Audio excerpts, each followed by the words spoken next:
8 rounds, 6 different countries, and 2 continents. The season has added up. Our playoff winners have been decided, and now we added the tally by 1 on each of those counts. 1 more continent, 1 more country, and 1 final round.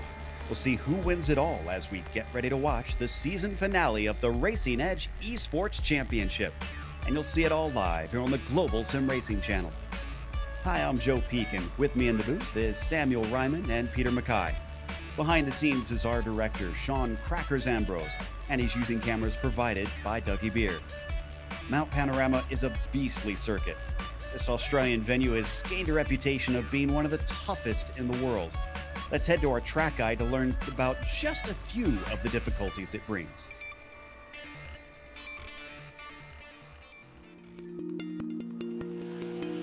Welcome to Mount Panorama Circuit. Most drivers simply refer to this place as Bathurst, with it being located just to the southwest of the city's major hub. But most ominously, and perhaps appropriately, it's been nicknamed the Mountain. With more than 500 feet of elevation change over the course of a lap, it's easy to understand why. Though originally built for racing, it's become a street circuit over time, with the track itself used for regular traffic and featuring residential housing all along the roads. This makes this 4-mile, 23-turn course incredibly unique in the world of racing. In the past, the track has hosted a variety of types of cars, including open-wheelers. But modern safety standards means that most competitive racing has now been limited to sports cars and touring cars. However, the dangers are very real due to the incredibly high speeds and lack of runoff throughout much of the circuit. The quickest parts are the run up the mountain straight towards Griffin's Bend, and then the flat-out blast back down the Conrod Straight and into the chase. This chicane was added in the late 80s to break up the run down to Murray's Corner. But while most chicanes are derided for ruining the character of a track, the terrifying speed as you approach it and the general difficulty make it fit right in with Bathurst challenges. However, the toughest portions are undoubtedly along the mountain itself, with notorious corners like the Cutting, Brock's Skyline, the Dipper, and Forest's Elbow. In fact, one of the more unique worries of this course is that all of these parts are so narrow that track blockages due to wrecks are not uncommon in the first few laps. The Australian fans often line the fences and hillsides to witness the daredevil spectacle of drivers trying to claim King of the Mountain. You can't blame them with how rare of a sight a track like Bathurst is today.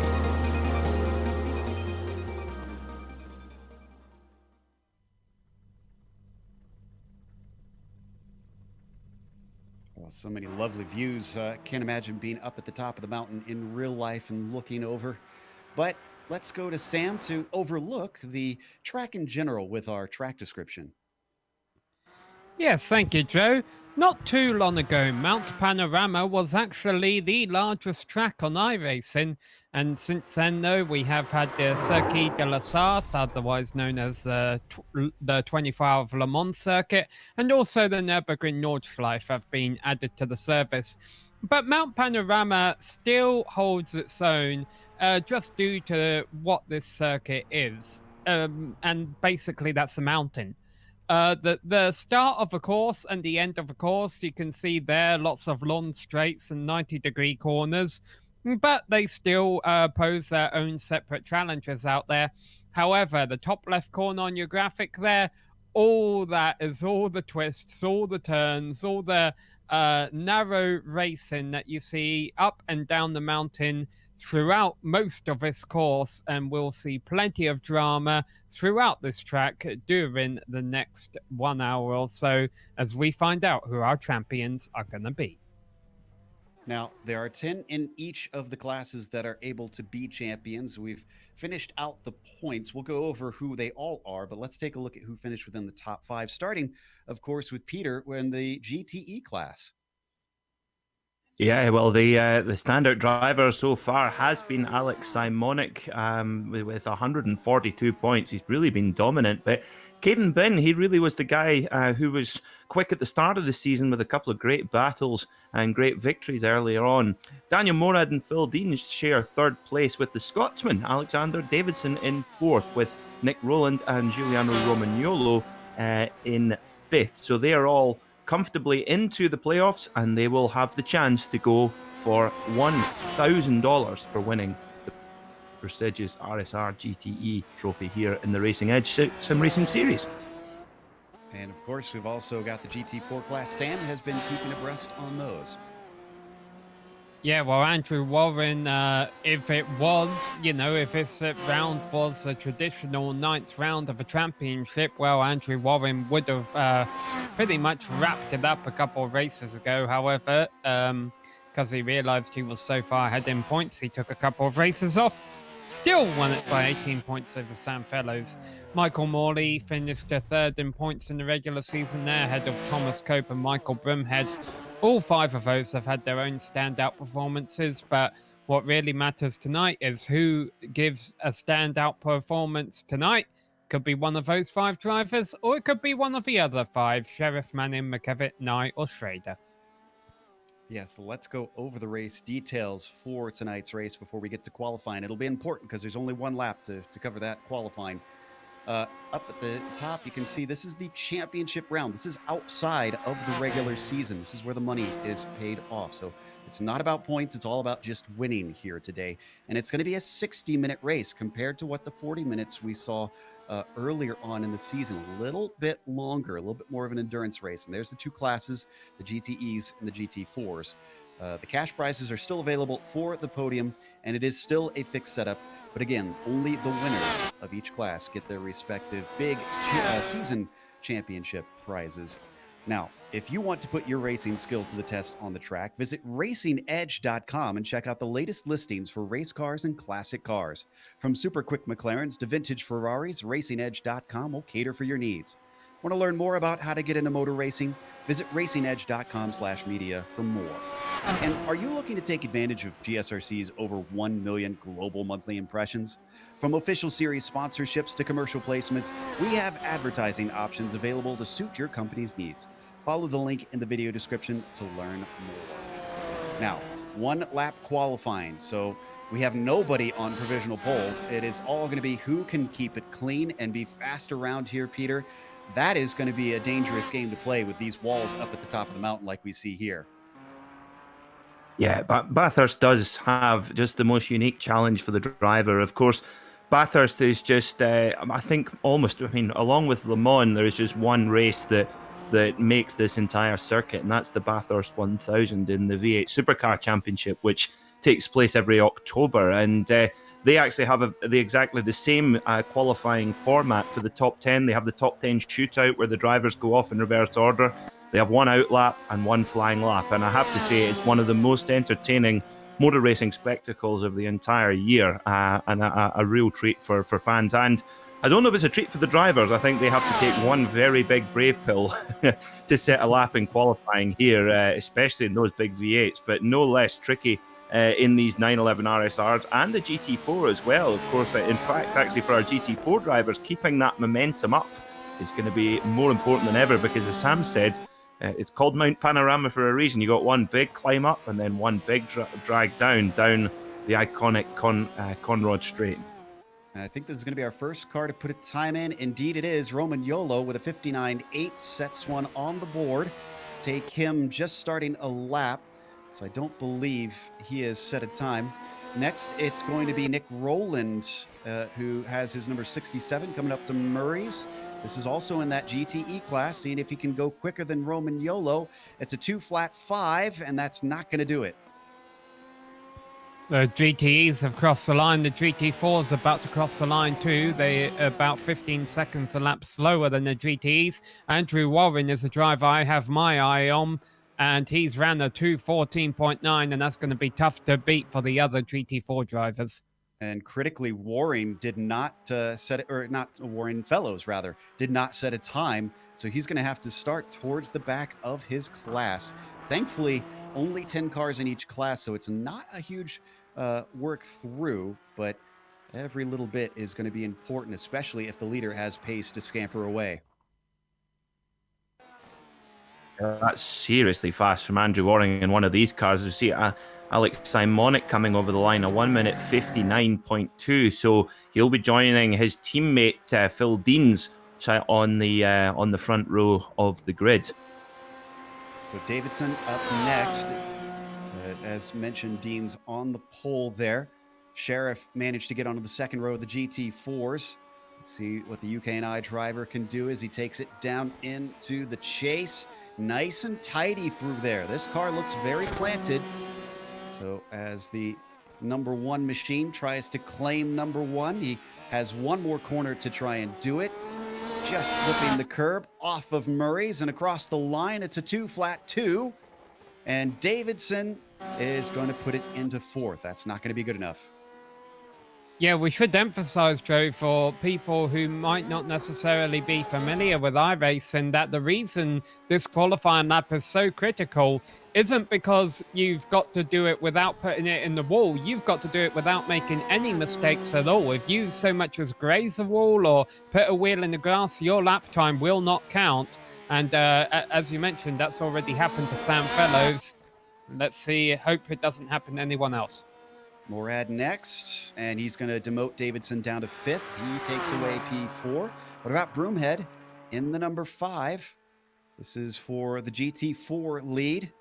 Also swinging it down into the chase, breaking down to a mere 70, 65 miles an hour, and then accelerates away off the corner. Slight rise there out of the chase. Yeah, he took a lot of curb there. He just needs an okay lap, Joe. There's a 1.5 second gap between Warren and Cope. He can be a second off a pace and start second. 2:15.8. You're right. He is going to start in second. Simonic comes across, and I think he already ran his, so I think he's just practicing. Remember, they only get one lap. I think that is actually it, because Thomas Cope is done as well. There's no other cars out on track, and there's not enough time to attempt to run through a warm-up and a qualifying lap. Our grid is then set. So let's go through that starting order here today. Phil Deans is on the pole in the GTEs. Alex Simonic is going to be sitting next to him on that front row. Only a tenth, less than a tenth, between them in their qualifying times. That is how tight it is. Giuliano Romagnolo will be starting in P3. Daniel Morad on the outside of row 2 will be 4th. Alexander Davidson got shuffled down to 5th as we watched, and then Nick Rowland will be starting in 6th. We only have 2 more of the drivers, so only 8 of our GTEs racing. Take him, one more rather. Take him as the last driver out there in the GTEs who will line up. Yeah, of GT4 drivers who set a time, Andrew Warren was almost a second quicker than everyone else. So Michael Broomhead got within that second, and that puts him on the front row for the GT4 class. Thomas Cope and Stephen Sheriff are 3rd and 4th ahead of Sydney Knight and Thomas Manning. Phil Schrader will start 7th. And the 3 drivers in GT4 that didn't start a time are Colin McEvitt, Sam Fellows, and Michael Morley. Fellows and Morley are the only 2 drivers who have won other than Warren this season, and they're going to be starting from the back. And when I say they're the only 2 drivers who have won other than Warren this season, Joe, I mean they're the drivers that capitalized on the races that Warren wasn't there. Because every time Warren has shown up, he's gone on the win. Not a good sign for everybody else, for sure. As we're just watching Simonic there take his last little bit of practice here in the final seconds of what is qualifying instead of warm-up, but you got to use whatever you can get. And again, for those that are just joining us, this is a different race from the normal championship here in the Racing Edge Esports Championship. This is essentially a single playoff race where the top 10 of the points were eligible to fight for cash. This is $1,000 to the winner of the race in the GTE class and $500 to the winner in the GT4 class at the end of this race. This is, if I'm honest, Peter, not the track I would have wanted for this type of race, because this is a track that can bite so easily. Oh yeah, it's probably one of the toughest tracks anywhere in the world. Of course, 2 big races here, Bathurst 1000, which is very much a kind of local race, but incredibly significant. But also we have the Bathurst 12-hour as well, a big sports car race, which was won by Bentley this year for the first time ever in their history. And yeah, as Sam mentioned, the walls are so close. And if you just make the tiniest mistake that can be your race over. And it looks like our pace car is actually gathering the field on the Conrod Straight, so it will be a pretty short parade to the green flag. And also, some of the drivers there just running to the end of their qualifying, getting a little bit of extra practice. They were also getting the practice of coming into pit lane, because unlike the rest of the races in the Racing Edge series, of course, we're going for 60 minutes today. But these cars only have, in the GTE class, for example, they only have a 60% fuel cell. So they will have to come in to pit lane at some point during the race for fuel. Tyres should be fine. Shouldn't need to worry about tyres, but they will need to come in for fuel. They've given a little bit of mercy to the drivers because it is morning time. It's just before 9 p.m. or 9 a.m. rather, virtual standard time. And so, as you can see, it's only 25 degrees Celsius on the track surface. That's about 77 degrees Fahrenheit for any of the Americans watching. And then a nice cool 19 degrees Celsius out in the air temperature, and very little wind as well. So should be grippy, shouldn't be too crazy with the wind gusting around, but that is little comfort at a track that tends to take attrition as time goes by. Yeah, something not normal here, Joe. Ty Kim has not been able to grid up with the GTE cars. I'm assuming admin will let him pass the GT4 leaders and start with his class. I think that's just a slight mistake they've made in setting up a session. So hopefully we'll get to see the 777 pass a few GT4 cars on the run down the Conrad Straight before the green flag drops. Yeah, they were just discussing something over the radio with the stewards, and I suspect that might be exactly what they were talking about. Yeah, I just heard from some of the GT4 drivers that they're letting them know he is going to be going on by, so just let him through. And there he goes. A little bit of a tight fit, even down the Conrad Straight. The walls are right on either side, as the Porsche pace car is already past the kink and into the left-hand portion of the chase. It'll be leaving them relatively early, and then Deans will have control. Deans has been fast. He's won races here in this GTE class. Simonic is his teammate, and I don't think he's going to be playing any sort of team game here today. It is all about that $1,000 that everybody wants. As the pace car peels in, they come through Murray's. It's a bit of a wait. It's quite a wait. Green flag is out now, and Deans is off. He doesn't get the greatest of jumps over his teammate. The 250 still to his outside. Behind them, Morad and Roman Yolo now going single file, trying to challenge him from the long way around, but he's going to spin, and off he goes into the wall hard already. Oh my goodness, it is a nightmare start for him. Let's go to the GT4s.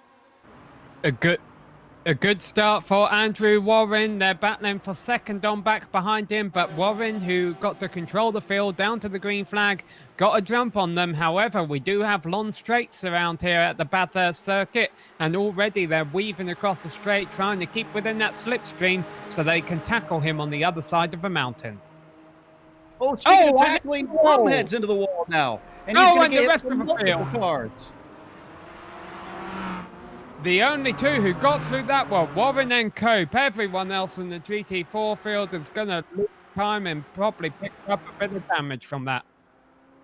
So they do have a spare car, but it looks like Simonic has already left the session. So he has effectively forfeited his chance at the win. And he's done for today. We'll go back and look at those replays in a little bit. This has helped Deans out by a huge margin, 1.8 seconds. Back to Roman Yolo behind him, where Morad now inherits third place. Waring also far, far ahead because of that incident. It's 1.2 ahead of Thomas Cope currently. Tell you what, guys, this race is you might look like one of the big main contenders. Alex Simonic's been taken out, but this is not going to be over until the very end. And I have to say, with the option of a spare car, or the fast repair as it's often known, I'm amazed that Alex Simonic is disconnected so quickly. Obviously a little bit upset. I mean, he's led the championship so convincingly, and to be taken out in turn one or to make a mistake, whatever, we'll get a look at the replay. That's gutting with so much money on the line. And for Phil Deans, though, he makes a breakaway. But this race is all going to be about the person that makes the least mistake. It's the true nature of this circuit. It is so easy to cross over the line and get caught in the wall. Certainly is, as they complete lap one now. Deans, Roman Yolo, Morad, your podium, Warren, Cope, and Sheriff, your podium down in the GT4s. Let's take a glance at that incident with Simonic, the number 250 car. I think it was self-made error from what I could see initially. The replay might show something differently. This is through Hell Corner, the very first turn of the track. Oh, and not quite seeing anything currently.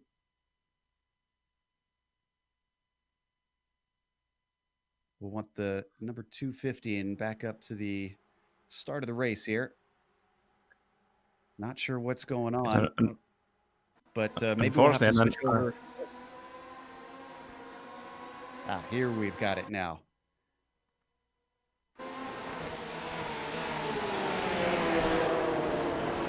Oh, you're right. Yeah, he gets hit by. He has a spin on his own accord, and then Giuliano Romagnolo catches him just nowhere to go. Because I think that's Morad on the right-hand side. They're in identical-looking cars.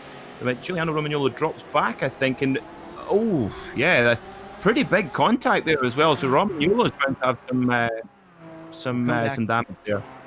Yeah, we'll come back and watch Michael Broomhead's incident in just a moment as we come back live. This is Andrew Waring on your screen, already extending it out to about 2.1 seconds. I feel like that's going to be critical here, Sam. Breaking that slipstream, it's going to make it all the harder for the 64 to run him back down.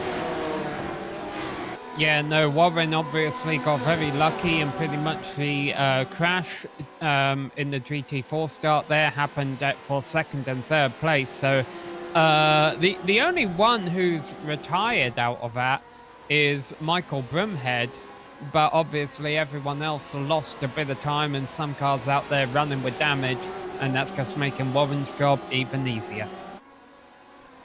And we just got information from the stewards, the number 64, that's Thomas Cope. He was the one that went into the back of Broomhead. He's been given a drive-through penalty. So that'll give an even bigger gap to Waring, and will promote a number of drivers. Sheriff will jump up to second. Manning up to third. Morley, who has been quick at times, could be a threat this race, but he's got a little bit of ways to make up on the leaders. Right now we're on board with Davidson, back and forth, fighting for the third place. That's Daniel Morad directly ahead of him. It's about half a second up there. Yeah, this is serious commitment in one of these cars. The GTE car is a seriously fast GT car, even faster than the GT3. So we're heading up through McPhillamy Park over to Skyline, down to the infamous S's, and then the Dipper, where you just are going off a cliff here. So you see brilliant camera angle there from Dougie Beard, and look at that. That you cannot express the elevation change there, and it's just hang on for dear life. And for Phil Deans now leading this race by 3.3 seconds, for him, he's now just got to really drive with a calm head, because clearly he's got a pace advantage on the others. But for him, it's going to be about keeping his concentration for another 54 minutes, including a pit stop. And well, that's going to be vitally important, because just one mistake will be punished so badly. As we see Alex Davidson drafting past Daniel Morad, going down towards the chase on the brakes. Can he get it sticked? He's onto the grass and he spins over and just gets out, breaks himself. The chase, very easy to do there. Wow, Roland with a very close moment, but a good heads up. He snuck through that incident. Davidson falls to fifth, Roland up to fourth. Morad retains third. Meanwhile, in second, Sheriff now up to that position in GT4. Yeah, Manning just made a big mistake, Joe. Right as we cut to them, he was off the racing line, grazed the wall. He had been challenging Sheriff for second place. He's still there, as we get a replay exactly of what happened there. He's still in third place, but obviously his car's not going to be looking as pretty, and he's lost a bit of time to Sheriff. So with Cope serving his drive-through, this is a battle now for second, third, and fourth. Keep a close eye on Michael Morley back there. He has been one of the faster drivers throughout the season. He didn't get a qualifying time in, so he had to start at the back. Now, obviously, it's going to be quite hard for any of these three to run down Andrew Warren, but if anything did happen to the 336, this could very well end up being the battle for the win. We also have Roland go all the way back down to sixth after he was promoted to fourth for just a couple corners, essentially. Watch this. He was getting a little bit ambitious, was seeing if he could try and pass Morad. And unfortunately, the car just drifted a little bit wide. That was actually probably a good save because I don't think he even touched the wall there, Peter. Yeah, and that is, I tell you what, I swear there are magnets in that wall because it's a little bit off camber when you turn in, and it's really, really easy to run wide and get into the wall, lock up the brakes. And I suspect he might have been a little bit distracted by, I think that was Colin McKevitt in the Flying Lizard Cayman GT4 there that maybe just put them off. And that's probably a good time to mention that not only is this such a challenging circuit, probably the toughest in the world, the lap traffic is going to be a massive issue for this race. Although we don't have too many cars, it's just there's so many parts of the mountain section that are just one line, and you've really got to show patience and accept that you are going to get held up by traffic and not take any silly risks, because that is where races are caught up. I should also mention, Joe, the reason McEvitt is a lapped car, he had a mistake of his own on the mountain course on lap 2, and that ended up wrecking the front of his car, so he came into the pits for a free repair. I saw him duck in there, and I wondered what was going on. We've come back to P2 with Sheriff holding off Manning. Oh, and going a little wide, not just a little wide, way wide there, Sheriff, through Forest Elbow, somehow isn't overtaken by the number 6. I'm surprised that Manning isn't slower, considering he hit the corner of the car. This is not a place where you want ill handling. Of course, the slipstream effect of the car is going to be important as well. The way it cuts through the air on these long straights, he gains a little bit of ground into the chase, but is not close enough to attack. We'll have to wait for another opportunity.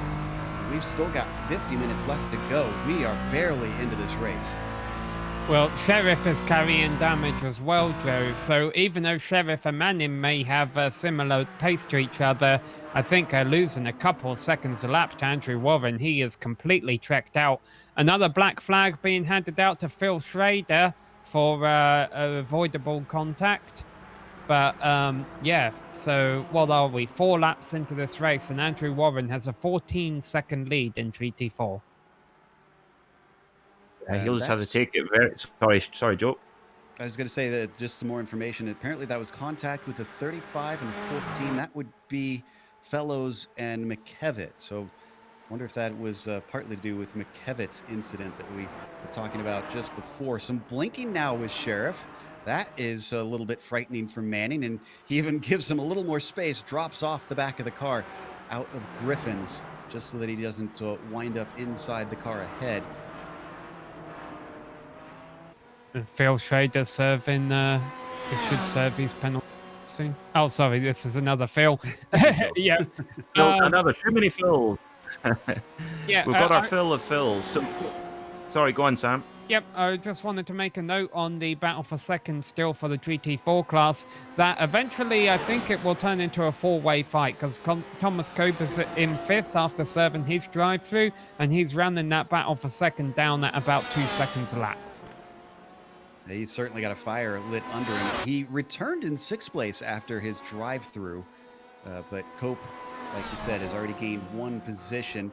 Taking a look at him now, it does look like he's pushing pretty hard. Before we turn the cameras to him, he seemed to be a little out of sorts in places, as he also takes it in deep into Forest Elbow, manages to keep it out of the wall, and now works his way down the Conrod.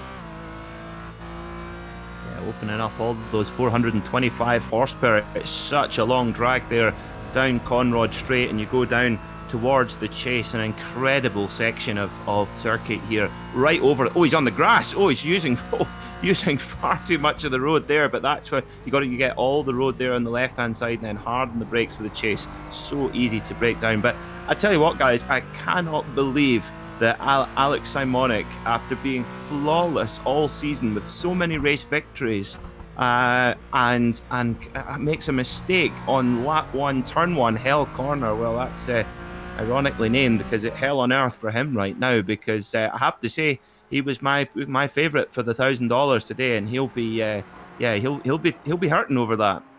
Yeah, I'm with you. I'm not sure what made him decide to exit out, because he probably could have limped that car around very easily. He just would have had a little bit of a tougher time. Meanwhile, as we jump up to our leader and the GT4s, this is Andrew Boring. it is already an absolutely monstrous gap. We are on lap 6 for these cars, and he has a 17, nearly 18-second gap over Steven Sheriff. That would be what, an average of 3 seconds per lap here? Yeah, absolutely exceptional pace. I mean, Andrew Waring has been so impressive. I mean, even at Le Mans, where he was in a 6-car pack, where he didn't have it all his own way, well, he was really able to, to win it on merit there as well.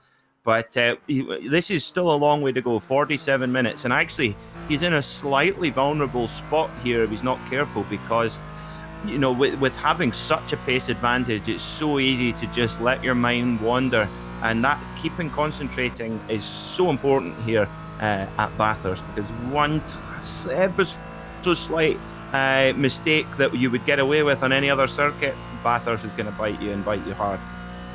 Let's go back to Sheriff, because it's still a good battle for second. Morley is really joining them. It's making a 3-car fight. He's in the white machine just behind them that you can see. The yellow and black, that belongs to Manning.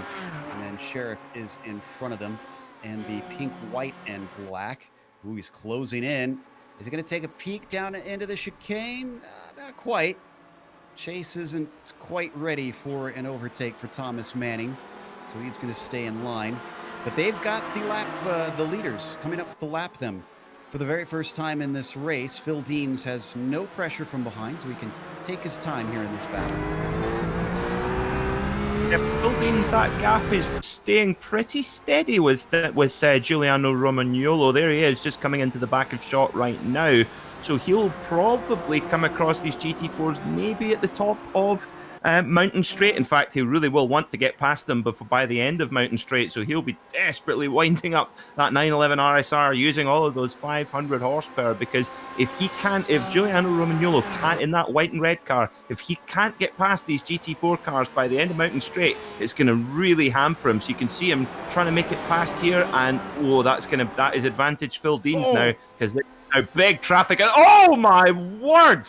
That's huge domino from, I think, now, who was that? Was that Cope? Manning. Manning. Morley. Manning got a little bit of a touch from Romagnolo through the Griffin's Bend. I don't know if I put this one on Morley. We're going to watch him on board. Or not Morley, or Manning, rather, I should say. Hard to tell, because he was drifting out a bit, but I don't think Romagnolo did anything that untoward. Just a racing incident, I think, just highly unfortunate. Of course, the tree would go right in front of us when we needed to see, and then unfortunately Morley was just the wrong place at the wrong time. So Sheriff's still in second. Cope gets promoted back up to third with that big incident, and Fellows, he finds himself in fourth. And Fellows is running a similar pace to Cope, so I think they'll both run down Sheriff within a couple of laps. The thing I find slightly amusing, but not amusing for the rest of the field, Joe, is the fact that Phil Deans lapped second place in GT4 at the start of this lap, and he still has yet to catch Andrew Warren. Such is the distance between P1 and P2 in the GT4s. So we head over to Davidson, who is fourth in the GTEs. Morad is ahead of him. He's on the podium now, so that's one of our cash paying positions. He's getting awful close here. Coming off the corner, number one is looking a little bit threatening. Certainly is. The Scotsman from Clough-Manonshire, the heartland of Scotland, where the majority of Great Britain's petrol is made in that particular county of Scotland. And I tell you what, he's using plenty of it here to chase down Daniel Morad. But yeah, we talked about how important the management of the traffic and how that's going to be a risk right to the end of the race, and that was proven at the very first time of asking. Phil Deans was able to get by. Giuliano Romagnolo, as you said, did nothing wrong, Joe, but it was just too narrow. It's so narrow going through there, as we see. Oh, big oversteer moment, Colin McRae style. there from Alexander Davidson. But yeah, that's going to show that this race, no lead is safe. Not Andrew Waring, not Phil Deans. This lap traffic is going to be such a danger all through the race. They're hustling them for sure. They're starting to come upon our leader in the GT4 class. Romagnolo is actually right behind Waring now. He's going to be able to get by there as you see him flash on the screen down the Conrad straight. So will Morad be able to get here in time, or will he have to check up when they get to the chase? He's gaining at a rate of knots. I'm sure he'd love to wait for that to be after the chase instead. And he's already flashing his lights, letting the GT4 leader know that he is coming. Doesn't catch him. I don't think he's going to be held up if he can just time this right. Yep, he's going to be able to sneak around the outside, but look at this. Here comes Davidson. Got to go defensive as Alexander tries to stick to the racing line, goes for the over-under, doesn't get a better exit. Morad lives to fight another day, but they come up the hill corner. It's all going to be about the corner exit here. Has a look up the end. Morad lets him go. Morad blinking away slightly there. There's obviously a little bit of a connection issue, but Nick Rowland's there to join in. So this is a fascinating battle. But this is great news for Giuliano Romagnolo, the GOAT as he's known on Twitch. He's looking in his mirror going, oh, thank you very much, guys. That's just great news. But now that Alexander Davidson's free, you never know. Maybe he could chase down Romagnolo and fight for second. So a little bit of chatter going on between both Morad and Davidson. Quite hear exactly what they're talking about, but it doesn't sound extremely friendly right now. Yeah, so often the radio, it would almost be like the Jerry Springer show if you were to play the radio on some of these races. It's been incredibly hostile at certain times, but quite honestly, I think that's a kind of the amazing recipe we've got of quite a large cash prize and a highly competitive field with some really fierce competition, and of course multi-class racing, which throws up another issue of itself. But Alex Davidson is past. To be honest, I didn't see him do anything wrong there, but of course we don't see everything here up in the commentary box. As much as we like to think we know everything, we certainly do not. That's for sure. And I do think he's got a little bit of pace over Morad, because look at him stretch away in this lap. It's already up to half a second. Now, this could change here. Let's see if the draft brings Morad in at all. Didn't seem to do a huge amount of work. Oh, Sheriff almost lost it, and he may lose second position. Here we go. Here comes Cope. He's going to look down the inside at the bottom of a hill. Well, that's not a great place to attempt a passing opportunity. He'd be better off trying to make something happen down the Conrad straight here on the run down to the chase. But yeah, Sheriff had the big moment at the top of a hill. He was already carrying front end damage on his number 993 machine. He's got even more now. We're going to get a replay of this, but not often you get away with a mistake here on the mountain. I don't know if he totally got away with it. Watch the car start to lose the rear end. And I think contact with the wall. And it didn't look too bad, though. Yeah, my thing is, Joe, that could have been a whole lot worse. Yeah, I was more concerned when I caught the tail end of that incident that he was going to end up parked sideways across the track and we were going to have 5 cars drive into him. Always a fear, especially through those blind corners with the canyon-like walls on either side. You can see the battle continues. We're keeping the cameras here, but I'm also watching out of the corner of my eye Davidson, Morad, and Rowland, who are without about a full second of each other, but it's not as exciting and as close as this one. I'm surprised. Yeah, here we go. I was surprised Cope hadn't made a move earlier, but now he's going to do it. He has more pace. He has less damage, and now he has second position. And also, he needed to get a move on, because if he didn't do something, Sam Fellows was going to run them both down. Yeah, we saw where Sheriff had his little incident there. We saw, like you say, Sam, it could have been a lot worse. We saw Ollie Jarvis crash his Bentley GT Continental GT3 there in the Bathurst 12 Hour this year with a punctured tyre. And I have to say, getting a puncture in a Bentley GT3 car there, it must be one of the most terrifying things you could possibly imagine. You could have nightmares about that, but that's just the challenge that this particular circuit brings. And of course, this particular circuit, although we're with Porsches today, well, it's normally Ford versus Holden, with Holden having just the edge on more victories. But would you believe that Morris Mini won the Bathurst 1000 as well?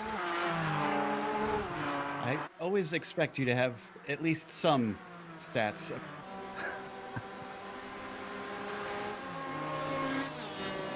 We've jumped back to Davidson, and Morad has caught back up.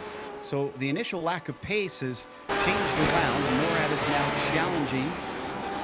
He's pushing a little bit harder. Maybe he was saving something. Oh, and off into the wall. Davidson smacks the left-hand side. He's going to stay off to the side, give some room. He knows he's got a wounded car. Doesn't want to affect the other drivers' races. So Roland and Morad move up to 4th and 3rd, respectively. But how bad is Davidson, and can he limp it back home?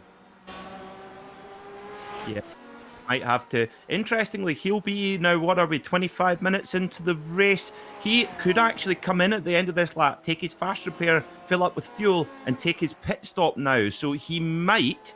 Oh, but that car looks very unhappy. But if he takes his fast repair, fills up with fuel, he's going to lose time, of course. But again, maybe not as bad as it could have been, potentially. But we'll just need to wait and see. But we'll see what happens as the race unfolds. But we might see some drivers starting to take their pit stops in time. I think we're about to see a change for 3rd place in GT4 down into corner number 2. Sheriff being challenged by Fellows, and Sheriff is actually going to lift off a little bit early there. I think he pretty much handed Fellows a position. He knows his car is wounded, and honestly, if I was him, I'd be getting that car in the pits as soon as he knows he can make it to the end on fuel. Yeah, Fellows, remember, did not get his qualifying lap in. So he's steadily been working his way forward, is now on the podium, is looking at least at a little bit of cash, even if it's not $500 worth. And I spoke too soon. Smacks the outside of Quarry. Sam Fellows with a hard shunt on the mountain. He's going to let him right back by. That is how much he is hurting. Sheriff goes through. Davidson, I can report, is in pit lane now. Let's look at that again here for Fellows. Not sure if I should take the blame for that one. For commentator's curse. It was all looking so good here, Sam. He gets to the inside up into Griffin's, and there's not much fight to be had. He's got clear track in front of him. Yeah, he's probably also trying to run Thomas Cope down for 2nd. You know, he still had a carrot to chase in front of him, a couple of seconds up the road there, worth a little bit of extra cash. And also, of course, the great thing about being 2nd is that you're in prime position to take the win if the leader makes a mistake. But unfortunately, it wasn't the leader who made the mistake, it was Fellows. He clipped the inside wall. I didn't catch that on the angle before. So that's what sent him outside to the other barrier. And here he comes in to try and take that spare car. You know, you mentioned Cope. I have to wonder what could have been if he hadn't have had that penalty, because it was 22 seconds cone to cone for the number 64. He's 33 seconds behind Waring. He would have been, I mean, probably still within about 5 seconds, I would imagine, or something like that, to the number 336 and still challenging for a victory. Yes, but at the same time, Andrew Warren is he's running qualifying laps. He's pretty much been doing 2-minute 14s all race long, and no one else was able to match that in qualifying. So I think Andrew Warren, we're actually seeing a special performance here. He's racing for $500, and by golly, he's going to earn it. Small correction as well. They do not have the cash payouts this time at this race. So the only money getting handed out is to the winners. That makes sense then why we saw Simonic, at least a little more sense why we saw Simonic leave immediately, because maybe he felt like only the win was worth sticking around for and just didn't feel confident that he could run down his own teammate, Deans, who still leads, by the way, and Romagnolo's got about a 7-second buffer between P1 and P2 in the top class. Yeah, you've got to take your hat off to Giuliano Romagnolo. I think this is his most impressive performance since Sebring, where unfortunately was taken out by Nico Verone in the last corner. And yeah, he's ever so slightly 99% matching the pace of Phil Deans. Now, around most circuits on this length of race, you would think 7 seconds, oh, that's getting a bit long already. But as we've seen, nearly every driver in the field has had some sort of issue, whether it just rubbed a wall here or there, and it's cost them a whole bunch of time. So all that Giuliano Romagnolo's got to do, I think, for his strategy, is just got to try and run a pace that he's comfortable with, not drive at 95% or 98% if you like, and try and just wait for Phil Deans to make a mistake. Trying to run him down would be foolish, because that's when you start making mistakes. I think Giuliano Romagnolo, the pace that he's running, he's putting himself right in the hunt for a potential outside chance of winning this race. Possible. We'll see. For fans of Alexander Davidson, he's come into the pits but did not take his spare car. He's been there for over 3 minutes now. I am not certain that he is actually going to come back and try and partake in this race. If he does not, that'll leave us with only 13 cars left out of our 17 starters. This is Romagnolo on screen in that number 55. Morad's nowhere near him, but Morad's got some company because Nick Rowland's going to try and make a move. This is going to be down into turn 1. Let's see, he's got the inside. It's a 90-degree corner, and that corner exit's probably a lot more important, but wheel spin is going to cost Danny Morad. The professional finds himself making a small error. He might have a shot to come back. He's going to get the slipstream up the mountain straight, but a defensive line immediately from Nick Rowland could make that difficult. Make sure that there isn't a car's width. Then he comes back. They almost rub fenders, and as they go through Griffin's Bend, Morad has to back out of it. Yeah, very wise there from Daniel Morad to not try and force the issue there. He'll live to fight it another day, but as we've seen, a majority of the action has been in that particular corner at Quarry Bend with its magnetic walls. I'm sure of it. So yeah, but look at this, Nick Rowland. He is, well, king of the mountain. Nick Rowland, look at that. Look at the amount of car lengths he's pulled out already going over the mountain section. We see this a lot here in racing here at Bathurst, where you just get drivers that just go into a groove, and it's a part of the track where you really can both pick up and lose huge chunks of time. Rowland was the one that had a scary moment in that very corner in Griffin's Bend, where he nearly scraped the outside wall. He's recovered to third. He's about 15 seconds behind Phil Deans, our current leader. And Romagnolo's roughly 7 seconds ahead of him as we ride on the nose of Nick Rowland. You can get a sense of just how rolling the track is here on the Conrad Straight, just up and down and over crests. And then finally, it breaks down into the chase where they had to add a chicane for safety. Imagine, because I cannot fathom this, Peter, what it must have been like before they added that, when it was a straight shot down to here into Murray's, and that this is the runoff that they had. Yeah, it's a pretty terrifying prospect, especially when you consider the type of car. I mean, even a modern day V8 supercar has not the best braking capability because it's such a heavy car. The V8 supercar, either the Ford Mustang or the Holden Commodore, they weigh about the same as a NASCAR Cup car, so it's really, really heavy.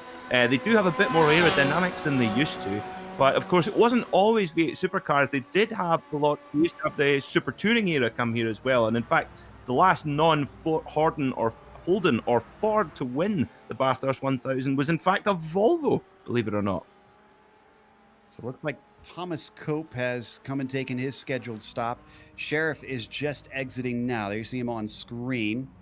I think he's going to come out into a bunch of clean air. Yeah, just a whole lot of clean air. He's going to be all on his lonesome to try and focus on his own line. Did Cope do the same? Yeah, he did. Sheriff's stop was a lot longer than Cope's, so I'm wondering if that's the difference between taking tyres and not taking tyres there. I'm not sure why you would want to take tyres on a 1 hour long race, but that's my best excuse for Sheriff on why his stop took so long. Might have been perhaps repairing a bit of damage, possibly. He's maybe had did he not have a little bit of a ping pong off the wall at one point? Yeah, he had a lot of damage. He took a free repair, but that doesn't add any time to your pit stop.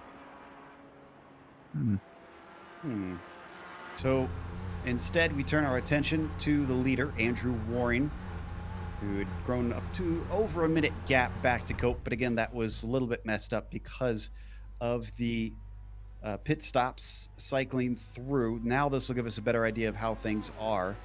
I want to watch and see if Cope can finally manage to match the pace of Andrew Waring, whose last few laps, a 2:15, 2:16. Compare that to some 2:14 sprinkled in the early laps. He's out and done. Cope is actually not even to the chase yet at this point. That is how far back everybody else is from that 3:36. Yeah, the more interesting race with Andrew Warren right now is seeing how high he can finish overall. I want to see if he can win this whole thing. Yeah, he's trying to do a Porsche RS Spider, winning above his winning above his class. His pace has been absolutely incredible. I mean, his best so far, 2-minute 14.8 in a car like a GT4. That is blisteringly fast. When you consider the lack of horsepower that they have compared to the GTE cars and the lack of aerodynamics as well, which are crucial around here as well, as we see Daniel Morad coming out of pit lane as well, and Giuliano Romagnolo also taking his pit stop too. So we'll need to see how that filters out when Phil Deans and Nick Rowland take their pit stops. 26 minutes left to go. We're past the halfway point. We're still waiting on 3 different cars to try and pit, including this man who leads the race, the number 13 of Phil Deans. He's also got Rowland behind him, who's yet to take a stop, and Take Him, who was a little farther down the field, needs to stop. He's running in third. That should shuffle back around once he completes the cycle for himself. And speaking of which, there goes Deans down into pit lane. Yeah, Phil Dean's just mirroring Giuliano Romagnolo's strategy there. So there's unless there's anything untoward here, they should filter out as we were. But the in lap and out lap is really, really important for these pit stops as well. It's something that we've not seen since at all in the series. It's all been sprint format, 40 minutes. So this 60-minute feature being quite different as we see Nick Rowland come in to take his pit stop as well. Rowland is looking for his stall. Deans had to go for a long time with him being on the very end of the pit lane. There you can see the number 1 garage. Deans is out and going. Rowland still waiting for his service to finish up. Take Him also came in. Romagnolo rather, he's going to inherit, it looks like, Take Him's spot and Rowland's spot. In fact, Rowland comes out by a decent margin behind him. Yeah, but interesting that Rowland he's got a good view up ahead to Giuliano Romagnolo, and just that physical view of the car in front can sometimes make a big difference to your motivation as the race goes on. And with 24 minutes, this is going to be a long 24 minutes for these drivers now, because their tyres are going to be absolutely finished by the end of this 60-minute race. The Bathurst circuit, very tough on tyres, and just stepping over the line once could lose you that. And I think for Phil Deans particularly, with $1,000 on the line, that is going to be that's going to be coming on his mind as we see. Oh my word! There, I don't know if Giuliano Romagnolo caught the wall there, but either that or Doug Beard's camera has been destroyed there, because that was close. I'm going back to check it on my screen, and I don't think he touched it. He managed to stay away from it, but there was all but inches between himself and the concrete. And in the time, he's down the hill, through the S's, out of Forest Elbow, and on to Conrad, accelerating out of 80 miles per hour from that corner, climbing and climbing. It's 140 already, 150 miles per hour. Looks like he's going to hit 160 just barely. I'm not sure if he'll do much quicker than that. 167, I spoke too soon. 169, 170, 170 miles an hour here in these GTE cars before finally he gets on the binders. And as fast as he is, he's not fast enough to catch Deans, who is still up front. Yeah, Phil Dean's not putting a foot wrong so far. I have to say that will be the fact that you see the Giuliano Romagnolo, his beloved goat, on his car there, on his livery paint scheme. And I tell you what, that would have been the fastest, the fastest goat in Australia right now. As we see, look at that. There's our GT4 leader, Andrew Waring, just ahead of Giuliano Romagnolo. Amazing that even after this amount of time, Andrew Waring's still only a lap back. So yeah, fascinating pace from Andrew Waring, 41 seconds ahead of Thomas Cope. And the really, for Waring, he's the only guy who hasn't had an incident in GT4. Yep, that's fairly accurate, I would say, because I think everyone picked up a little bit of damage on the opening lap pile-up. I have to ask you, Sam. I know you've been quiet, and I know why you've been quiet, but it seems like things have spread apart down in that second class, and drivers all kind of are forced to run their own race from here. Yeah, well, that's the problem when you have races that have chaotic starts. Well, sure, they get remembered for the chaotic start, and it's all dramatic at the time, but Warren's got a lot of pressure from a GTE car from behind right now. But you know, it does mean things get spread out a little bit in the long run. But I hope, knock on wood here, I hope that Warren's able to pull this victory off, because he has been the dominant driver in the GT4 class throughout the season, and it would be justified for him to get his hands on the cup. Actually, was eliciting a little bit of ire from Daniel Morad and Nick Rowland. Warren was very irate on the radio with how he was being lapped. I didn't see anything really all that wrong. But it's always, we keep saying it, it's always very different from inside the cockpit to us watching here in the booth. That is Morley, who is a lap down from our leader, who's also getting lapped by Tae Kim, the last of the drivers in the GTE class. And are my eyes deceiving me, or did Alex Simonic rejoin us? He's in pit lane, and he appears to be in the car. He has no shot at a victory unless he's looking to play some team tactics. I am not sure why he's come back. That's truly bizarre, actually. Something we hardly ever see, unless he's come in to. I actually can't think of it, because if he wanted to spot for Phil Deans, then he could do that without being in the session. It's very strange, but yeah, you have to question that. Actually, I wonder if the stewards will have something to say about that, because if he's gone out the session, and especially with so much on the line, if he goes out to play team tactics, well, one has to question the sporting ethics of that. But we'll need to see. We'll not comment until that might happen. But it's very bizarre to see a driver spend so long out the session and then come back 40 minutes later.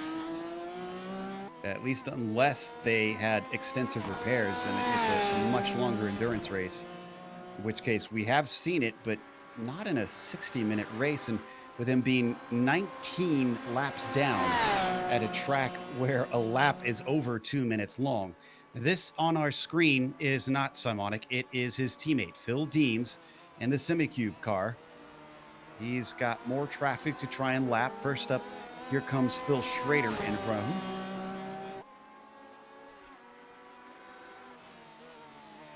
Just an update on Alexander Davidson. He is disconnected from the session as well. So he obviously thought that damage was too much, and he's decided to call it a day. So they're dropping like flies in GTE, and simply getting to the finish here is going to give you a good result, and yeah, even a good chance of a podium as long as you get your car to the end.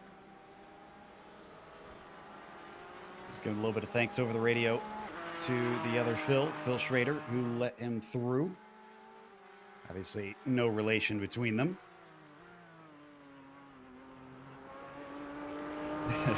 Some drivers commenting on his messages. First noticed that he had said pitting out in the text chat, Phil Deans, and I guess he pushed the wrong button on his keyboard, because I quickly panicked thinking, is he having a second pit stop? And no, he just pressed something wrong on there. Sure gave false hopes, I think, to guys like Romagnolo there for a second, too. I have a bit of an update on Alex Simonic, guys, and I'll just say, I will quote.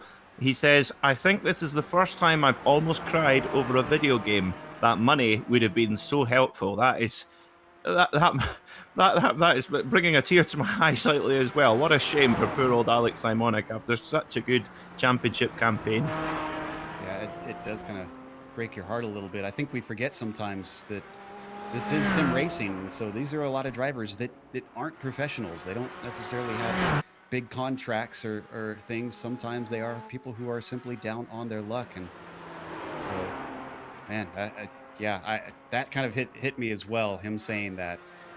So thoughts go out to Simonic, who unfortunately lost an opportunity the very first corner of the first lap of the race. Roman Yolo, who's still trying at it, is currently in second place. Giuliano, one of those drivers that's been a little bit in the hot water so far this season with the stewards, but I think you'd have few drivers that haven't had something of a finger wagging from them at some point this season. He's 12 seconds behind Phil Deans. Has not really shown the pace compared to the number 13, who has just been plugging away and increasing that gap. But as we've seen, the picture can change drastically in the flash of an eye here at Bathurst. And I think it was you that was saying this earlier, Peter, that Romagnolo just kind of putting himself in the right spot, be in the right place. He is, for sure. Yeah, he's to run the race mistake-free at the pace that he is. He's running a very hot pace. He's done a 2-minute flat point one as his best. Did a 2-minute 2.4 there, so the tyres clearly just dropping off slightly. But if he can run mistake-free at the pace he is, do not count out an opportunity for him to possibly win this race, because it would only take the ever so slightest mistake from Phil Deans, and that would be that. As we say, around any, if this was, say, Silverstone, for example, I mean, Phil Deans could have a monumental off and still get back on the track and still keep his lead. At Bathurst, you do not have that luxury whatsoever. There is no reset button. Now, for some reason, we've had McKevitt in for a second time. Oh, I think I found it finally. Not sure if we can get a replay, but coming through the S's, the 14 car slammed into the wall. So we'll have to back up about 50 seconds from there. Yeah, I think he took his first stop to fix repairs at the end of lap 2, so he was destined to come in a second time anyways. Yeah, this happens in the S's, so this is up towards the top of the hill that he has the incident. Oh, I think, is it? Yeah, there it is, right there. Just clipped the inside.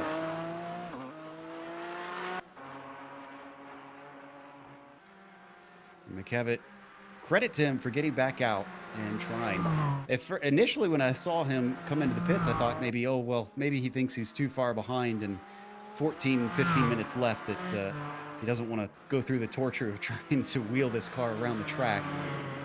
Because this is such a mentally taxing circuit as well, Sam. It's just, these drivers are going through a lot, not necessarily physically as much, but trying to keep things together and push as hard as they can for 60 minutes. On the screen, we see Roland, who is ahead of Morad. They changed places a little bit earlier, but Morad looks like he is trying to run him down. Yeah, this is going to be a close battle all the way to the finish. Nick Rowland, it looked like he was maybe starting to make his way up towards Giuliano Romagnolo, and now instead of looking out the front windshield of that 911 RSR, he's going to have to look through his rear view camera because, yeah, he's got Daniel Morad to worry about. And this is where real world racing experience, and particularly for Daniel, he's got a lot of experience in endurance competition. For example, winning the Rolex 24-hour at Daytona in 2017 at the wheel of a Porsche 911 GT3R on that occasion. But for him to be able to just click out those laps one after the other when the pressure's on, that's where real world experience can be super useful. But Nick does have that as well. Nick's raced in actually the Ginetta GT5 scholarship program and quite a lot of karting as well, so he's no slouch either. Yeah, both drivers getting out onto real tracks when they can and competing. So they come down to Conrad straight. Morad's starting to claw that back in. He's getting some of that slipstream. Ooh, and he's very strong on the brakes compared to Roland. That closes down by a number of tenths. And as they exit the chase, oh boy, he is within what looks like about 4 car lengths. The draft, tell you what, you would think it was the GT4 cars that had the big draft. It's not. These 911 RSRs, you get brilliant drafting on them. So Daniel Morad, and look at that, look at that. He's blinking his lights saying, hello, I'm here and I'm wanting that podium spot in this final race of what has been an amazing series here. But Daniel Morad actually blinking away slightly, so obviously having slight connection issues in his Ontario home right now. And I always like, of course, Daniel will be completely unaware of that blinking. And I always say I liken it to people who snore. They've no idea they're doing it, but it's very frustrating to go behind. Yeah, really close into Griffin's Bend. It looks like under braking, he's just got a little bit of the advantage right now, because every single time he closes in on Roland, which is going to make it a little bit hard for him to defend. They come up towards the top of the hill now, up towards McPhillamy Park. We're down to 12 cars left that are racing on track currently. That might be 11 because I see McKevitt off again. And yeah, Nick Rowland's got a bit of, sorry, Joe. Nick Rowland's just noticed he's got quite big damage on his rear wing, and that's bound to be oh, he's off! Oh, in the wall at the dipper. Oh, that's so easy to do down there. That's just when the weight's coming off the tire. Let's have another look to see what's happened to Nick Rowland. He was pushing. He was being put under a lot of pressure from Daniel Morad. Just gets a little bit out of control, locking up into the dipper. Oh no, and just gets onto the grass. Daniel Morad does, and Sheriff does an amazing job not to collect him on the way through. Yeah, we're going to watch from Morad's perspective. I wonder if Sheriff maybe putting him offline like that just shook him enough and elicited that mistake. The slightest of touches, and Daniel sneaks through. In fact, I can't even see any damage after the replay there of on the nose of that Porsche. Morad now finds himself in third, but a full 20 seconds back from the overall leader. Yeah, that was impressive there from Daniel Morad. I think he could actually see that accident happening and that is a typical dipper accident there. You know, he could see it happening, and you actually saw him throttle back and take it easy, let the accident happen in front of him. But still, it's so narrow down there that he did incredibly well to avoid contact. Sam, I know I was able to go back and check on Colin McKevitt here. It looks like I think he is well and truly done, it seems. Yeah, it's unfortunate. McKevitt has had an unfortunate season. He's definitely had the pace, but he's been involved in a fair share of incidents this season, and as a result, he has not brought home a podium finish. Now, his story this season is not unlike that of other drivers. There have been plenty of drivers out there who have had a lot of pace, but have been involved in an incident or two.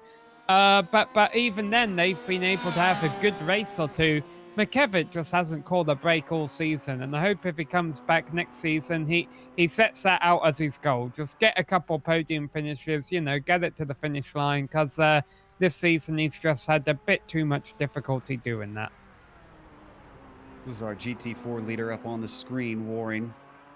Almost a full minute ahead of Thomas Cope. So that answers that question. I asked whether Thomas Cope could maybe have had a shot at the win. Doesn't seem like he's really keeping up with the 3.36. Yeah, well, now with what happened to Roland, Andrew Warren is only a couple minutes away from taking 5th place overall. So nicely done by him. Yeah, I think he's going to be able to shuffle up there before the race is over, because we've got 8.5 minutes left to go. Looking at Dean's, we are at 4 or 5 laps left in this race. In fact, Dean's just went by Michael Broomhead there on screen. Back out and running. Speaking of not giving it up, that is definitely a Dory Award here for number 5. This is Dean's on screen now on the number 13. Yeah, he's still pushing his last lap, a 2-minute 1.7. That is really, really fast for this stage in the race. So he's still pushing, and sometimes some of the faster drivers do prefer, rather than throttle back and maybe lose concentration, they like to push on to almost keep their concentration. It's almost like when you're driving late at night and you're trying to keep awake, you drive faster to try and keep awake a bit more. Or maybe that's maybe just me. That sounds like a dangerous combination, but we were watching Broomhead there. He is running in 6th place. Meanwhile, we have switched a little bit farther ahead. This is Tae Kim, who currently runs in 4th after not qualifying. I was going to say qualifying in 14th, but he started in 7th out of these 7 cars in his class. So up 3. I'm not sure that we've even really seen him pass anybody to get up to this 4th place. It just tells you how important it is to keep the car whole, which he might not do too much if he keeps sliding it around Forest Elbow like that. He's closing in on Daniel Morad here for Tae Kim. He smells a podium, and you can tell he's pushing there, going through the dipper. The car, it almost just flies sideways. Just wow! Oh, Dougie Beard, what a great camera that was. I like that one, chase cam, but that's a proper chase cam. What if we could get a 5-lap comparison between Morad and Kim then? Because I haven't been paying close attention here to the laps, so I'm curious what those differences with those gaps were each time by. As it's being pulled up here, let's take a glance and see what the numbers show. Morad lost 2 laps in a row, it seems. A chunk of time. Now, 24, that might have been the one where he had to slow up from Roland having his issue in front of him. I'm not sure what happened on 25. That's strange. Maybe just mirror driving slightly, but it's going to be a big ask with only a couple of laps to go for Tae Kim to be able to make it up to Daniel Morad. And of course, getting up to him and getting past him is going to be two very different things entirely. And of course, going through the mountain, basically from Quarry Bend up to the cutting and all the way more or less to Forest Elbow, it's all one line. You've got to be very, very brave or stupid to go for an overtaking move up there. However, speaking of brave, I mean, the first time that Porsche won the Bathurst 12-hour, Matt Campbell pulled off into the dipper, probably the best overtaking maneuver I've ever seen in my life in the Earl Bamber Motorsport Porsche. And so it can be done, but you need a Porsche factory driver like Matt Campbell to do it. Yeah, which is asking quite a bit of talent and bravery to get through there. Morad had a little help this time as Tae Kim was held up by Broomhead up along the mountain himself. Granted, also Morad himself had to check up slightly as he came through the filmy part, but they were given space by the number 5. Now he's been left behind. What kind of traffic do they have in front of them? Let's see. Schrader is up next. And then doesn't look like there's really much for quite a while. So only one more car in these last couple laps that they have to deal with. That's got to be a little bit unnerving, though, for the number 70, knowing that this could be interrupted. He's going to catch him soon. If he gets by before Griffin's Bend, that will be great news for Daniel Morad. And there you go. Yeah, that very good discipline there from the 116 of Phil Schrader there. But actually Tae Kim able to get a little bit of a draft help actually coming out of Hell Corner and heading up the mountain straight, and that's where pure raw nasty horsepower is your friend getting up that hill. It's a big old climb all the way up. Also trying to get of course, it's good news that it's for the drivers here that it's a fixed setup, because the balance at Bathurst between the aerodynamics along the long straights but then over the mountain, that compromise is so hard to find. Yeah, I would not want to be fiddling with that. Personally, I would probably crank the wing into it and just look for a little bit of a safer car through this portion of the track. I've gotten to do a few of the endurance races here at Bathurst over the years, and even though this is one of those tracks I like, it did not treat me well. I can tell you, it is hard to be consistent for long periods, stint after stint. Looks like Simonic has finally gone back out there on track behind his teammate, and the driver in the position that he'd like to be in, Phil Deans. I can only imagine this is for a little bit of a photo finish they've got going up between them. Talking about photo finish, we could be in for one for second place in GT4, but probably not. Sam Fellows has been taking about half a second a lap out of Thomas Cope for second place the last couple of laps. Honestly, it's too little, too late, unless Cope were to make a mistake. He's probably going to do enough to hold on to for second. Again, I do not put anything in the guaranteed bin here. It is going to have to be very hard fought for if you want a podium at this track. I agree that I think Deans and Simonic probably, since, well, they are sponsored, they've got SimiCube on that car, I imagine make the sponsors happy. This is a big event here. I want to come across the line with two cars there and showing off their win, even if Simonic is multiple laps down. He's dutifully staying behind him, not really causing any sort of issue. We're going to get the white flag next time by, though. Yeah, we're going to see the SimiCube cars coming home in flying formation, it would seem. Almost reminiscent of Ford versus Ferrari, the film with the with the Ford GTs coming over the line in 1966 in their trio.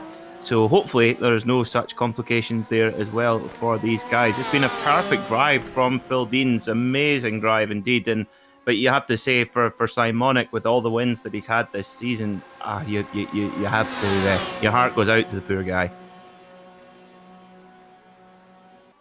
They come down to the chase for the penultimate time. Warren's about half a lap back, so we will be able to put our cameras on him once these two wrap it up. We're down to, well, we were down to 10 cars left running. We've jumped back up to 11 with Simonic joining in. Yeah, if I was Deans, I'd be asking Simonic to back off a little bit. I know Simonic's not close enough to hit him, but you never know, in motor racing. All it would take is a simple slip from Deans or a tiniest bit of netcode, and you might end up putting your teammate in the wall and out of $1,000. Obviously, hopefully that doesn't happen, but still, Deans has more trust in his teammate than I do. Sam, you obviously, it must be a British thing. I was sharing the same pessimism, thinking of the worst all the time. Based on our conversation earlier today, Sam, I think I understand why, but he does have 17 seconds over Romagnolo, so it's a pretty big gap.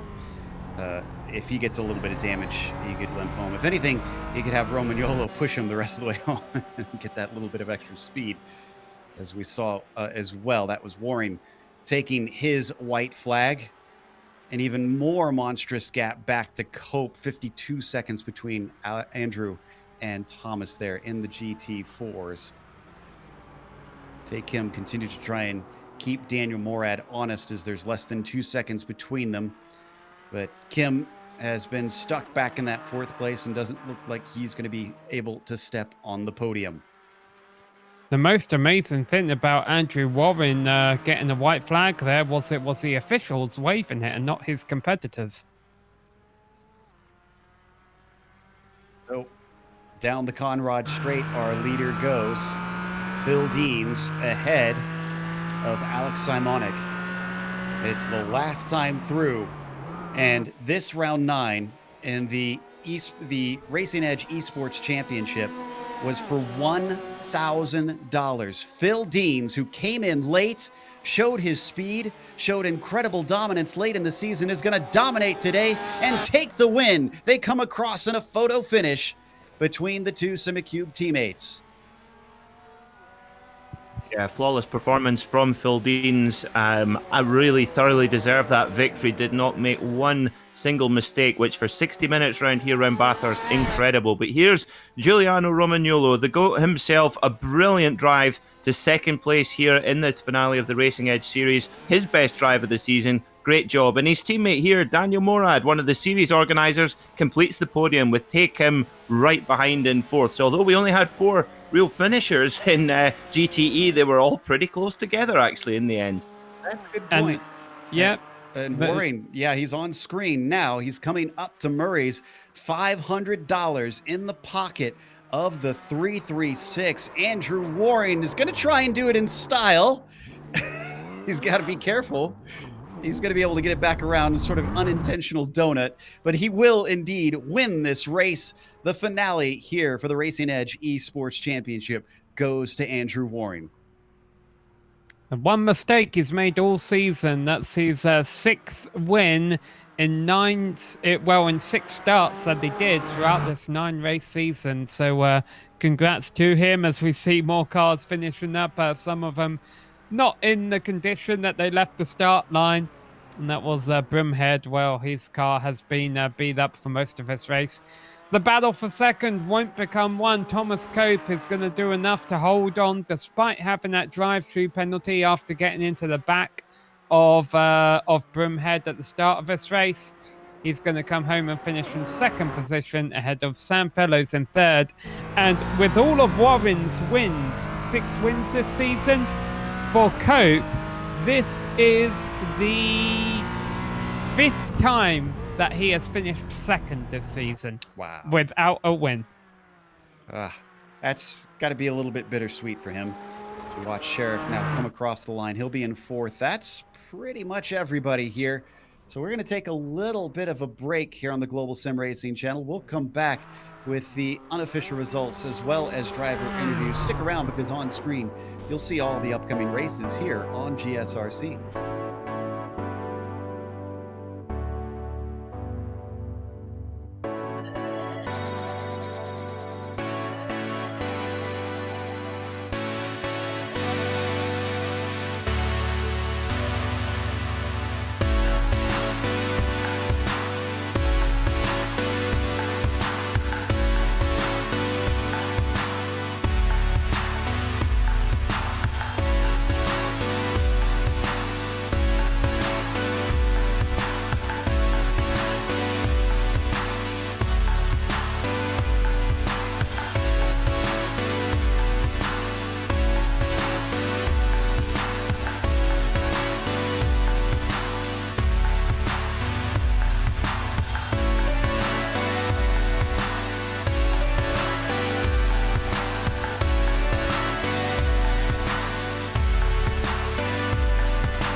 Welcome back to Mount Panorama, Bathurst here in Australia. It was the finale for the Racing Edge Esports Championship. This was where the money gets given away.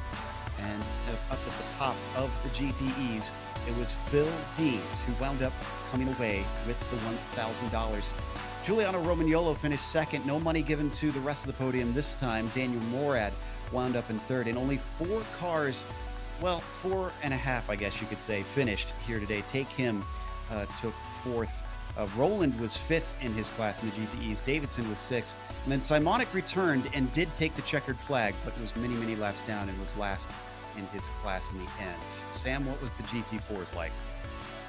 Well, Andrew Waring gets 5th overall and 1st in class to get a well-deserved $500. Thomas Cope, 2nd, once again, finished 2nd so many times this season. You gotta lose one before you can win one. Well, he's lost 5, so next season should be very successful for him. Sam Fellows comes home 3rd in class ahead of Stephen Sheriff just outside the podium after being up front towards the start of a race, and Phil Schrader rounding out the top 5 in class. Then we get to Michael Broomhead, who managed to salvage a 6th place finish in class after what happened to him early on. You've already mentioned the GTE finishers here, but you see 7th in GT4 is McKevitt, 8th is Morley, 9th is Manning, and last was Sydney Nye. We've got our winner ready to talk to us, a slightly richer man now, as Philip Deans has won today. Phil, that had to be at least a little bit nerve wracking during the race. And I have to imagine that money maybe came into your mind at least a couple times. Am I wrong? Yeah, absolutely. For sure, when you come into a race like this, and you know there's a prize, you got that in the back of your head all the time, and especially when you have traffic in front of you, it's a little bit nerve wracking, and especially at this track when you come into some of those tight sections, you I really had to be careful, and I couldn't be as aggressive as I wanted to, but I had to do that in order to stay safe and keep it clean until the end. Obviously, I'm sure you were in at least somewhat of communication with your teammates during the race. So after that first corner, did you know what had happened to Alex? Did he let you know, or did he just disappear on you? No, I didn't really see what happened. I just saw my mirror that it was either contact or something happened, and I just put my head down and pushed after that to try and get a gap and be comfortable for when I came up across traffic. There's already been chatter amongst the drivers about looking forward to a season three, and I know the organizers have been discussing putting one together. If they have another season, will you be coming back to see if you can get more money in the pocket? Yeah, perhaps we'll see. I'm looking forward to coming to the next round and seeing what the new car track combo will be. Well, we are too, because this season was certainly spectacular. That was Phil Deans, our winner here Oh, today.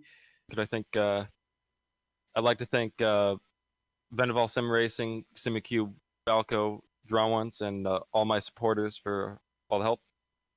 And that's it.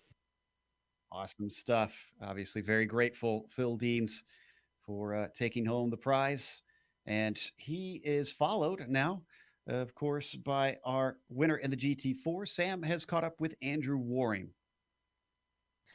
Andrew, you had a very dominant season, but at the end of the day, it was all down to how things would go in the final round today at Bathurst, and you didn't disappoint us at all. Congratulations.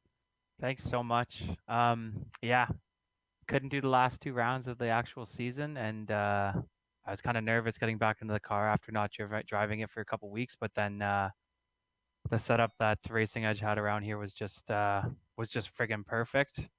Um, it felt like as long as I kept my nose clean, it just was easy. Um, Honestly, the Racing Edge just run such a great series the whole time. It's just a great way to end it. Well, you talk about keeping your nose clean. Normally, they say the easiest way to do that is to stay up front, and you proved that today because pretty much everyone behind you got a little bit of damage on their nose on the opening lap. Which, you still had to do your job after that. You were running qualifying times out there, and pretty much throughout the whole first half of a race. But how much relief was that when you saw everyone kind of piling up behind you? Yeah, especially after seeing a couple of the guys in practice, their times. I was quite nervous going into qualifying. Felt a little better, unfortunately. Bless his soul, but Sam messaged me and said he got a 1X on his lap, so I knew he'd be starting from the back. And Morley also started from the back, but with Tom and Broomhead up there, um, I was just gonna try and pull away as fast as I could. But then I think there was some contact going into turn two or something like that, and fortunately for me, I was able to get a good gap and just hit my marks. Um, and it just kind of went from there. It definitely was about keeping the nose clean and trying not to get in the GTE's way. Yeah, we noticed you did have a little bit of traffic to deal with there coming up to lap you. Well, a couple questions here for your last question. First off, anyone you'd like to thank? And secondly, are we going to see you back next season? And if so, will you be in the GTE car? First of all, yeah, I'd like to thank Racing Edge again. I can't thank them enough. They're offering such a great series with great prizes for free entry for everybody that's participating. Matt Gelder, who runs Unorthodox Motorsports, he was crew chiefing for me, and other than the final corner where he told me to turn off my traction control, do a big drift, did a great job.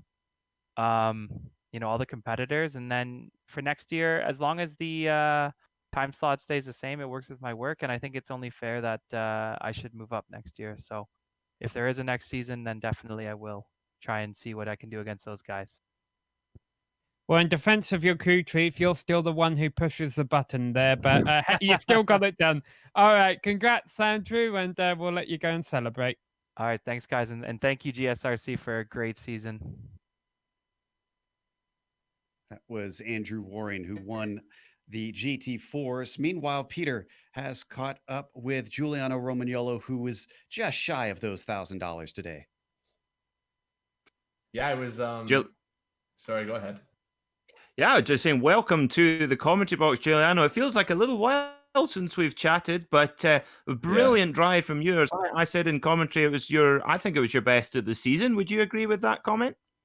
You know what?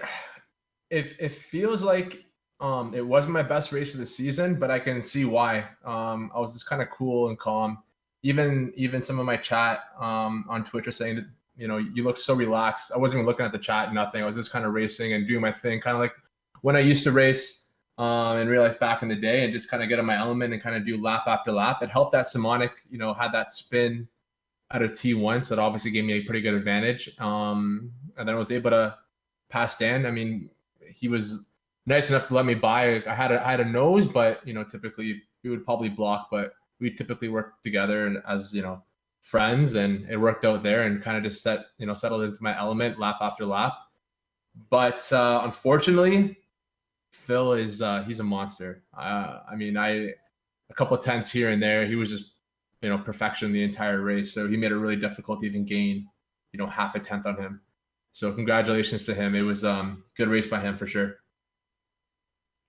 Yeah, absolutely. From both, I don't think we saw either of you make any mistakes at all on the broadcast. And that would be amazing in one of the regular season races with 40-minute races, but 60 minutes around Bathurst here. I mean, that's a big challenge, surely, and getting in that kind of mental groove must have been really important, I guess.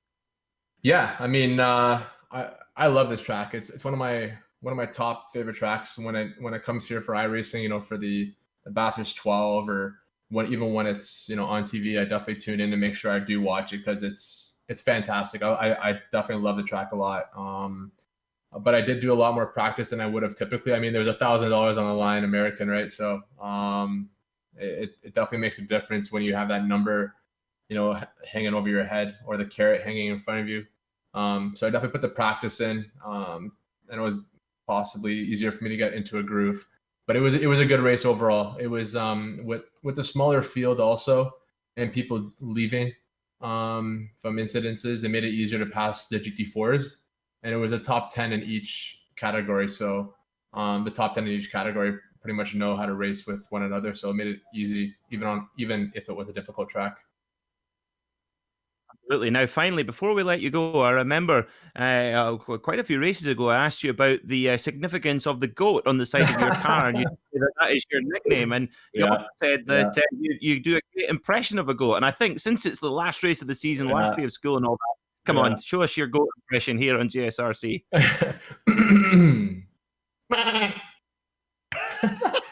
Wow, I can see why. That's fantastic. Excellent. Well, on that note, Giuliano, fantastic stuff, and hopefully we'll see you again next season. Thanks for joining us. Yeah, guys, thank you so much. You guys obviously do the best out of all the commentaries we have out there. So thank you so much for doing that. And I just want to say thank you to my Twitch as always.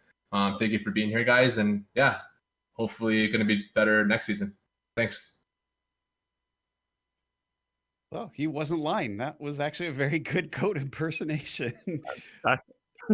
As we've now caught up with second place in the GT4s, I've got Thomas Cope with me. Thomas, it seems like the stage was kind of set from the very first lap. I guess you have a chance to defend yourself here since you got a penalty for it. What is your take on the incident when you ran into the back of, I believe it was Morley. It was the back of Broomhead, not just to correct there you it is. there, but yeah, I've been talking to Broomhead just now on Discord about it. It was my own fault. I broke a little bit too late. I just felt a bit more confident on the brakes and just obviously broke late and went straight into the back of him. Unfortunately, I've hands up and said my fault. If he wanted to protest me, he can. But he's happy to leave it there. I got the penalty in the race, and then obviously the comeback from there, making a good race of it from that. And yeah, it was really enjoyable. Big credit to Andrew pulling out the big lead he had. I feel like even if I didn't get the penalty, he was still walked away like he did. So congrats to him on winning the 500. It did seem like the pace just wasn't there, unfortunately, to try to run him down. But as you said, impressive to get to second. That said, I believe, according to our stats, that's the 5th second place you've taken this season. What's it going to take to get to that top step? I don't know myself. I push and push, and I just do my best, and it just never seems to get me on top. Hopefully next season things could take a change, and we could take that top step on the podium. We'll just have to wait and see. Hoping we can really do well next season when it's all confirmed. Well, best of luck to you in trying to grab that top spot eventually. Before we let you go, is there anybody you want to thank?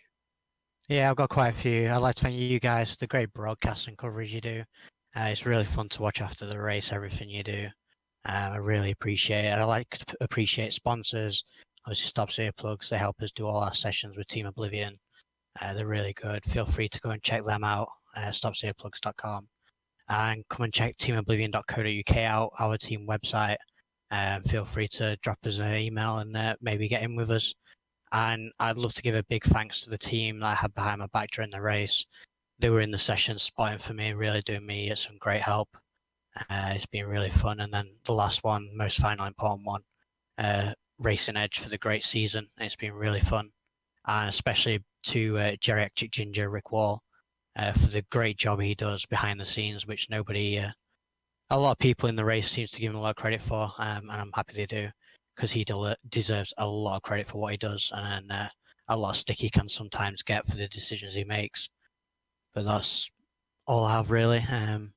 They're all really good. Thank you. I'm glad to hear such encouraging words there from Thomas Cope. And up next, I believe Peter has caught up with Daniel Morad, who finished on the podium today. Daniel, a brilliant finish to the season here at Bathurst. How was that for you, heading out and getting another podium under your belt?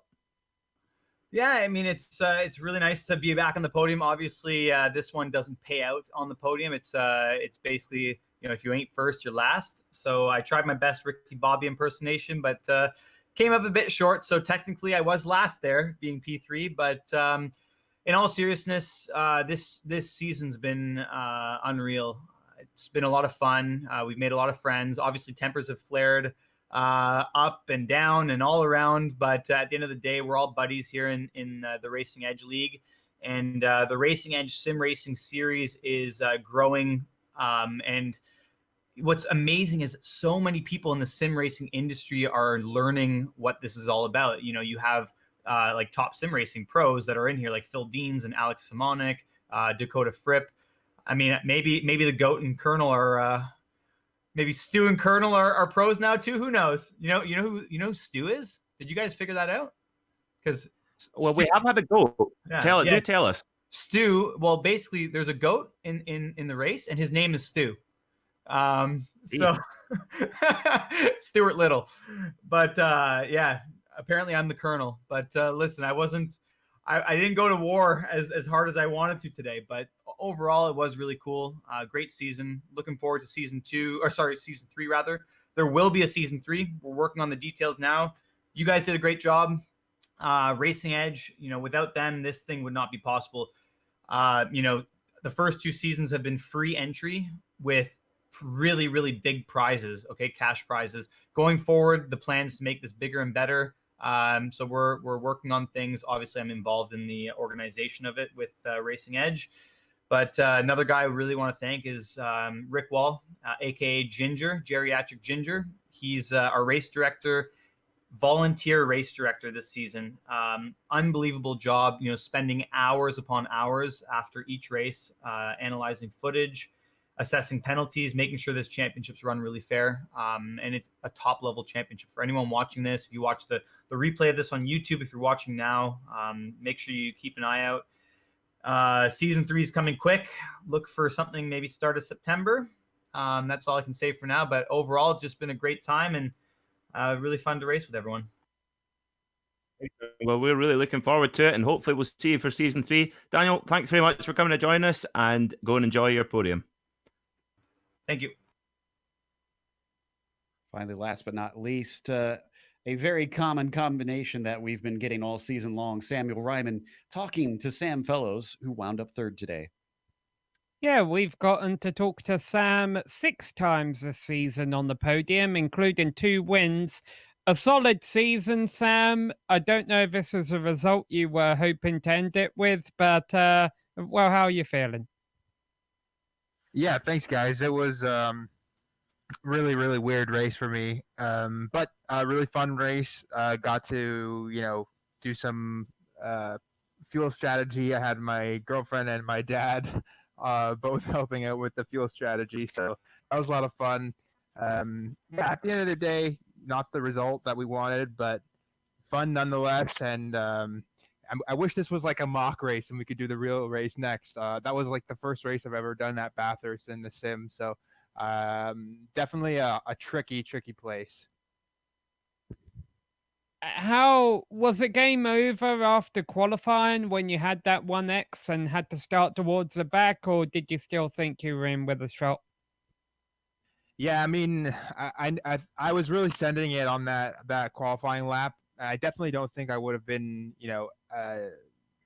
anywhere near to where Andrew was, but I think we might have been a solid P2 or 3 up at the front. But yeah, I mean, I tried to stay positive. It was a long race. There's fuel strategy playing into it. I think for me, I was, after that first lap incident, I was just trying to stay patient, and I just got gathered up, and that's just racing. It was, for me, it was over kind of then. But the more I kept pushing and pushing, I thought, I might be able to get to P2, P3 or P2, and then you never know. Andrew could have, made a mistake. More unlikely, but more likely, somebody from GTE could have hit him. So you just gotta put your head down and keep pushing, and that was what I tried to do. So to be honest, I enjoyed it. It's kind of weird to say. I would have loved to win the $500, and I would have loved to, had been P2 on the start or P3, and had a battle like I did at Watkins Glen with Andrew. But just wasn't in the cards tonight. Well, you still did a very solid performance tonight and all season long. You've already gave a couple of shout-outs, but you're our last interview of the season, so let's ask you one more time. Anyone you'd like to give a shout-out and final thoughts before we hand up the mics for this series? Yeah, I think, thanks to you guys, you've done a spectacular job all season. This series is so much fun, and I'm looking forward to seeing what Racing Edge does next. Big shout out to them. They do a really great job. And yeah, thank you to, some of my real life sponsors, Durham Tourism, Pelote Shoes, FAF Motorsports. Gotten to know the guys at the Straight Pipes who have been getting involved in sim racing. So I put their logo on the car for this season, and so shout out to them. Really, really good group of guys. And yes, once again, just thank you. And thanks to all my friends and family who watched. My sister living in New York City, my girlfriend's sister living in upstate New York. So I've got friends and family across the continent watching, and I appreciate them all tuning in every Tuesday night. And it's been fun. Thank you. Thank you for coming to talk to us. That was Sam Fellows, your 3rd place finisher here today in the GT4 class at Bathurst. That's going to close us out. So we want to give a quick shout to the promoter of this series once again, because if you want to put your racing skills to the test on the track, you need to visit racingedge.com and check out the latest listings for race cars and classic cars. We can't thank them enough for sponsoring this season. and putting on a fantastic show. And also, if you're looking to take advantage of GSRC's over 1 million global monthly impressions, from official series sponsorships to commercial placements, we have advertising options customizable to suit your company's needs. Just follow the link in the video description below if you want to learn more about how to advertise on GSRC. A thank you goes to the companies that provide the software and hardware for our broadcasts that are listed here on your screen. Additional thanks go to June Lalonde, who provides our wonderful music. See the screen for how to get a hold of more of her great work. Thanks to the team today, Sean, Sam, Peter, and Dougie. If you'd like to find out more about GSRC, including upcoming races, you can find it at globalsimracingchannel.com. Also, check out our social media, where our Twitter is at GSR Channel, Facebook is Global Sim Racing Channel, and Instagram is GSRC_Gram. If you'd like to support us, check out our merchandise store, also linked in the description below. It's just gsrc.storenv.com. And while you're down there, if you see a big red button that says subscribe, click it so that you don't miss a moment here on GSRC. We have another race coming up here very soon, just a few moments. The BRL GTE Sports Car Series is going to kick off, and we have upcoming races for other series listed on the screen. So check those out and mark them down on your calendar. But until next time, race clean, race hard. We'll see you on the track.